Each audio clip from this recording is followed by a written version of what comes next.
কার কাছে বলিব আমার দুঃখের কথা? স্বপ্ন ভাঙা কত কঠিন, পাই না পূর্ণতা। আমি কার কাছে বলিব আমার দুঃখের কথা? স্বপ্ন ভাঙা কত কঠিন, পাই না পূর্ণতা। আমার চোখের জলে ভাসে নদীরে, আমি নিজেই নিজে একা কাঁদিরে।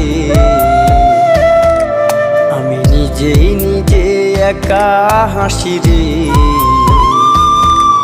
আমায় দেখলে সবাই পাগল বলে রে। ওরে আমার মাটির পুতুল রে, ওরে আমার মাটির পুতুল রে।